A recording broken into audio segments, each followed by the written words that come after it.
प्रस्तुति ठीक भाव चलती माननीय मुख्यमंत्री श्री नवीन पट्टनायक आशीर्वाद सबु जिनस बर्तमान ठीक रे अति प्रखर गति चली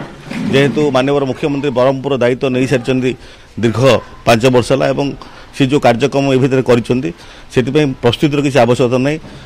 ब्रह्मपुरवासी भल पाती और विशेष भाव बर्तमान ये कार्य उन्नयनमूलक कार्यक्रम होगापर बर्तमान एवं विधायक जो कार्यक्रम रही सपोर्ट पर बर्तमान साधारण जनसाधारण एकतर भाव आम सागर अच्छा निश्चित भाव ब्रह्मपुर जो प्रमुख समस्या था पानी जल समस्या जहाँ दीर्घ दिन धरी विभिन्न राजनीतिक दल यहाँ प्रश्न कर आसते बर्तमान जानवेली प्रोजेक्ट प्राय 500 कोटी टंका विनियोग कर प्रथम पर्याय उद्घाटन सरी आगे ये एक ऐतिहासिक पदक्षेप कौन सहर को कि कौन निर्वाचन मंडल को एत टंकार केवे सांसन कराए कि माननीय मुख्यमंत्री जेहेतु ब्रह्मपुर सहर को भल पाती से पानी जल समस्या को बुझीपारी जिते सी सांसद थे से समय सी टैंकर पानी आनी ब्रह्मपुर सहर जोगे ये जो समस्या थी दीर्घ दिन समस्या दीर्घ 40-50 वर्ष समस्या और ये गोटे समस्या थी प्रत्येक थर लोक कहते जे आमर पानीटा कर आउ किसी आवश्यकता नहीं यापर माननीय मुख्यमंत्री उपलब्धि करते बर्तमान प्राय कार्य संपूर्ण हो सारी बर्तमान 10टी वार्ड रे पानी आसवा आरंभ होलानी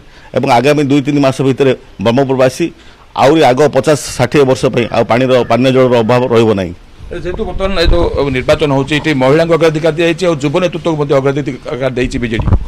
माननीय मुख्यमंत्री सदाबले गोटे आदर्श मुख्यमंत्री भाव परिगणित होती जे विशेष भाव ओडिशा रे महिला मानक से सशक्त कर मिशन शक्ति माध्यम हो एसएचजी ग्रुप मान को आगू आने हो आपड़ देखिए जड़े साधारण महिला की एसएचजी ग्रुप ताकू आज सांसद भाव माननीय मुख्यमंत्री पठाई सी एक माने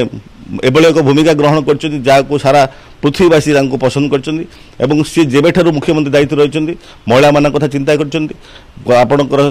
33% संरक्षण कथा कहतु और बर्तमान से कही जो कथा कही से कथा कार्य परिणत कर भारत वर्ष कौन राजनीतिक दल महिला मान एत अग्राधिकार एवं किंबा एते गुरुत्व केबे देई नाहंती जेतु बीजेडी बर्तमान आशाई आउ कहीं नथिले आपण को बर्तमान आस्था प्रकट करजंती नवीन पट्टनायक सेपट जदि कहबा कांग्रेस रो लिंगराज चौधरी एवं बीजेपी रो कान्हुपति उभय जेतले प्रार्थी हेले तापर असंतोष मध्य विरोधी दल मानकर बढ़ी जाईची से कांग्रेस कोंतु किबा बीजेपी रो कोंतु ताहा सहायक होबो कि आपण को निर्वाचन रे देखंतु ब्रह्मपुरवासी सहित दीर्घ 25 वर्ष है जोड़ी रही राजनीतिक जीवन में एवं मो छात्र जीवन आरंभ करी मु ब्रह्मपुरवासी सहित रही विशेष भाव बर्तमान जिते जन सब बड़ बड़ लीडर थे आम दलर जो मैंने दीर्घ वर्ष 30-40 वर्ष है बर्तमान राजनीति कर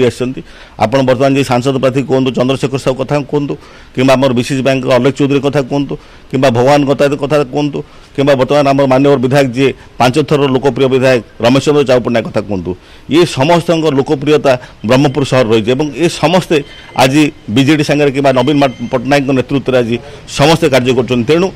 से भितर कौन हो कथा फरक पड़ो ना कारण एमाने लोकों सहित रही मुझे लोक सहित रही आम समस्त मिश्रण में नवीन बाबू आशीर्वाद रे आम एकत्र भाव जीतबू देखा विक्रम और चंद्रशेखर जो जोड़ी थिला दीर्घ वर्ष धरी आप मिसिकी थे बर्तमान उभय को टिकट मिली चंद्रशेखर साहू को लोकसभा टिकट मिली तो यहाँ केते सहायक हम आप देखु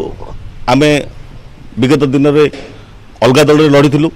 एवं आमर मुद्दा विशेष भाव थिला ब्रह्मपुर को सौंदर्यकरण करवा एवं आमर गरीब जनसाधारण जो पानी जल अभाव रही संपूर्ण करवा एवं स्वास्थ्य व्यवस्था जो सुधार आने आम लड़े रही है जिते माननीय मुख्यमंत्री ब्रह्मपुर दायित्व नेले आम देखलु पानी जल समस्या दूर होगापी जाऊँगी एवं मेडिकल इंफ्रास्ट्रक्चर हो सारी जंत्रपाति आसी सारी जहाँ आउ कि असुविधा असंपूर्ण कार्य रही आगामी दिन में संपूर्ण होगापी जाऊँगी तेणु ये सब मुख्यमंत्री आमको आकृष्ट कर विशेष भाव माने सरल व्यक्तित्व एवं बलिष्ठ नेतृत्व ये दुईटी जिनस आम आदृत हो बीजेडी दल आम जोग देथिलु एवं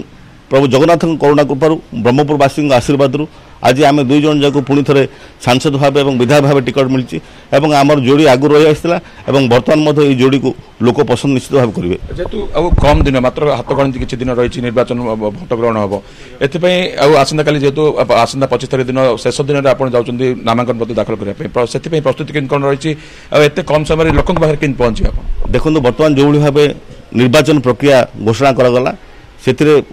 असुविधा रही जेहेतु नॉमिनेशन पाई मत बहुत अल्प दिन रही 18 तारीख रु 25 तारीख से भीतर 3 दिन छुट्टी एवं आपण मैंने ये प्रक्रिया देखला बेले आम बाध्य शेष दिन आम नॉमिनेशन नामांकन दाखल करने ଏବଂ ଯେହେତୁ ମୁଁ ଆପଣଙ୍କୁ କହିସାରିଛି ଆମେ ଲୋକଙ୍କ ପାଖରେ ନୂଆ ନୁହଁ, ଆମେ ଲୋକଙ୍କ ପାଖରେ ପୁରୁଣା ଏବଂ ଲୋକମାନେ ମଧ୍ୟ ଆମ ପାଖରେ ପୁରୁଣା। ଆମକୁ ଲୋକମାନେ ଚିହ୍ନନ୍ତି, ଆମେ ଲୋକମାନଙ୍କୁ ଚିହ୍ନୁ ଏବଂ ଆମେ ଲୋକମାନଙ୍କ ହୃଦୟରେ ବସିଛୁ। ତେଣୁ ଆମ ପାଇଁ କମ୍ ସମୟ କିଛି ବାଧକ ହେବ ନାହିଁ। ଯଦି କହିବା ବିଜେପି କଥା କହିବା, ବିଜେପି ଅମିତ ଶାହ କହିଥିଲେ 120+ ତାଙ୍କ ଟାର୍ଗେଟ୍ ରହିଛି, ଏଇଟା କେମିତି ପ୍ରଭାବ ପଡ଼ିବ ଯଦି ସାମଗ୍ରିକ ଭାବେ ଓଡ଼ିଶା କଥା କହିବା? ଆଜ୍ଞା ତାଙ୍କ କଥାରେ ମୁଁ ତ କମେଣ୍ଟ କରିବେ ନାହିଁ। ଓଡ଼ିଶା ଜନସାଧାରଣ ନିଷ୍ପତ୍ତି କରିଛନ୍ତି। ସେ ଯାହା କହିଥିଲେ ସେଇଟା ଶୂନଟା କାଢ଼ିଦେଲେ ତା ଭିତରେ ରହିବେ କି ନାହିଁ ମୋତେ ସନ୍ଦେହ ଲାଗୁଛି। ତେଣୁ ମୁଁ ସିଏ କ'ଣ କହିଥିଲେ ତା ଉପରେ ମୁଁ ଟିପ୍ପଣୀ ଦେବା ଅପେକ୍ଷା ଆମେ କ'ଣ କରିବା ସେ ଉପରେ ମୁଁ ଟିପ୍ପଣୀ ଦେବା ପାଇଁ ଚାହିଁବି। ଏବଂ ବିଶେଷ ଭାବେ ଆମ ନିର୍ବାଚନ ମଣ୍ଡଳୀ ଆମ ଜିଲ୍ଲାରେ ସାଧାରଣ ଭାବେ ଯେମିତି ଭାବେ ଆମେ ନବୀନ ବାବୁଙ୍କ ନେତୃତ୍ୱରେ ସମସ୍ତ ସାଂସଦ ଏବଂ ସମସ୍ତ ବିଧାୟକ ପାଖରେ ଆମେ ଆସିବୁ, ଆମେ ସେ କଥାକୁ ଚେଷ୍ଟା କରିବା। ଆପଣ ଆଉ ଚନ୍ଦ୍ରଶେଖର ଯେତେବେଳେ କଂଗ୍ରେସ ଛାଡ଼ି ବିଜେଡିରେ ମିଶିଲେ ସମସ୍ତଙ୍କର ଗୋଟେ ଆଶା ଥିଲା ଯେ ଆପଣମାନଙ୍କୁ ଯୁବ ନେତୃତ୍ୱକୁ ସୁଯୋଗ ମିଳିବ। ଆପଣଙ୍କୁ ଯେତେବେଳେ ଟିକଟ ମିଳିଲା କେତେ ଉତ୍ସାହିତ ଅଛନ୍ତି ଆପଣ ସମର୍ଥକମାନେ ବା ଯୁବପିଢ଼ି? ଦେଖନ୍ତୁ ମୁଁ ଆପଣଙ୍କୁ କହିଛି ଯାହା ଜନସାଧାରଣଙ୍କ ଇଚ୍ଛା ଥାଏ ତାହା ଭଗବାନ ଅନ୍ୟ ପ୍ରକାର ପୂରଣ କରିଥାନ୍ତି ଏବଂ ଯେହେତୁ ଜନସାଧାରଣଙ୍କ ବୋଧେ ଆଶୀର୍ବାଦ ଏବଂ ଇଚ୍ଛା ଥିଲା ଏବଂ ସେଇଥିପାଇଁ ଆମ ଦୁଇ ଜଣଙ୍କୁ ଟିକଟ ମିଳିଲା ଏବଂ ଆମର ମାନ୍ୟବର ମୁଖ୍ୟମନ୍ତ୍ରୀ ଏବଂ ଆମର ଯିଏକି ସଭାପତି ଦଳର ମାନ୍ୟବର ନବୀନ ପଟ୍ଟନାୟକ ଶ୍ରୀ ନବୀନ ପଟ୍ଟନାୟକ ଏକଥା ମଧ୍ୟ ଉପଲବ୍ଧି କରିପାରିଥିଲେ। କାରଣ ଲୋକଙ୍କର ଯାହା ଇଚ୍ଛା ଥିବ ସାଧାରଣତଃ ସେଇ କଥା ହିଁ ହେଇଥାଏ। ତେଣୁ କେଉଁଠି ନା କେଉଁଠି ଲୋକମାନଙ୍କର ଶ୍ରଦ୍ଧା ଏବଂ ଆଶୀର୍ବାଦ ବ୍ରହ୍ମପୁରବାସୀଙ୍କର ଏବଂ ବ୍ରହ୍ମପୁର ସାଂସଦ ଭାବେ ଲୋକଙ୍କର ଯେତେ ସାଂସଦ ନିର୍ବାଚନ 7ଟି ନିର୍ବାଚନ ମଣ୍ଡଳ ରହିଛି ସେମାନଙ୍କର ଆଶୀର୍ବାଦ ନିଶ୍ଚିତ ଭାବେ ଆମ ଦୁଇ ଜଣଙ୍କ ପାଇଁ ଥିଲା, ଯାହାଦ୍ୱାରା କି ଆମେ ଟିକଟ ପାଇବାରେ ସଫଳ ହୋଇଥିଲୁ। ନିର୍ବାଚନରେ ପ୍ରତ୍ୟେକ ଥର ପ୍ରତ୍ୟେକ ଦଳ ପକ୍ଷରୁ